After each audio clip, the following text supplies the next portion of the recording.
Hey everyone, and welcome. Today we're going to pull back the curtain on a tool that is an absolute game changer for saving time, the Mail Merge Wizard. Seriously, let's make you a pro at sending out personalized stuff on a massive scale. Okay, so just imagine this for a second. You've got this massive list of people you need to contact. Maybe it's 100, maybe it's more. Could be for wedding invitations, a company newsletter, you name it. You need to send each one a personalized letter or email. So what's the plan? That first instinct is probably to just sigh, grab a coffee, and start that long, painful process of copying and pasting, right? But seriously, your time is way too valuable for that. There is a much, much smarter way to get this done, and that's exactly what we're here to talk about.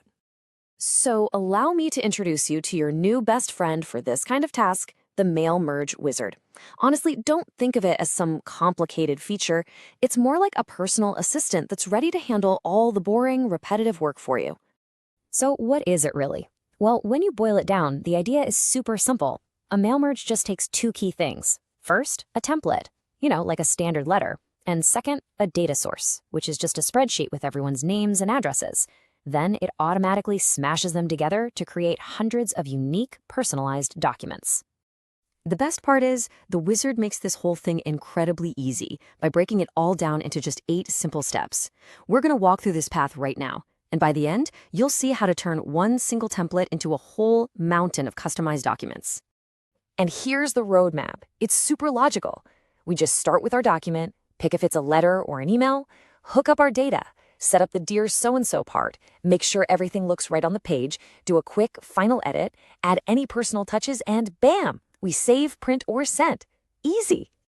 Now, I want to pause on step 3, because this is probably the most important moment in the whole process. This is where you tell the wizard where to find your information.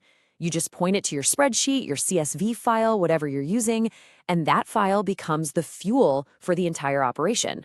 But for me, the real magic, the thing that makes this so cool, is step 7. A lot of people think mail merge is just for robotic, identical letters, but nope. The personalized document step lets you actually pause the automation on one specific person's letter and add a custom note. Something like, P.S. It was great seeing you last week. That feature is a total game changer. Okay, so you know the steps. Now let's talk about how to avoid the classic rookie mistakes. Knowing these next 4 tips is going to save you a ton of headaches and make sure your first mail merge goes off without a hitch. First on the list, the dreaded 0 problem. We've all been there. If your zip codes or phone numbers start with a 0, you have got to make sure that column in your spreadsheet is formatted as text.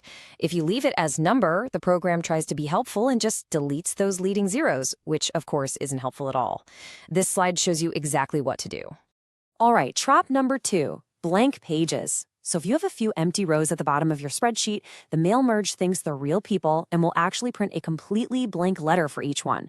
So a quick pro tip, before you start, just delete any empty rows. You'll save yourself paper, ink, and a lot of confusion.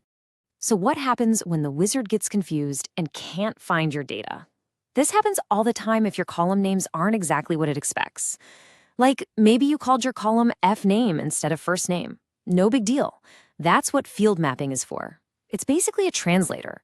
It lets you manually tell the wizard, hey, when you're looking for the first name, look in this column. And that brings us to our final, and I would argue, most important tip of all. This is the one thing people mess up constantly, and getting it right is absolutely crucial if you want to keep your finished work. See, when you go to save, there are 2 different things you're dealing with. The main document is just your template, the letter with all the placeholder fields in it. But the merge document is the final product. That's the big file with all 100 of your finished personalized letters. It is so important to know the difference. So the bottom line is this, and I want this to really stick with you. If you want a copy of the actual finished letters that you just created, you have to save the merged document. If you just save the main document, you're only saving the reusable template for next time. And that's it. You are now ready to tackle mass communications like a total pro. This one tool can literally save you hours and hours of work. And that leaves me with one final question for you. Now that you have this new superpower, what other boring, tedious task in your life are you gonna automate next?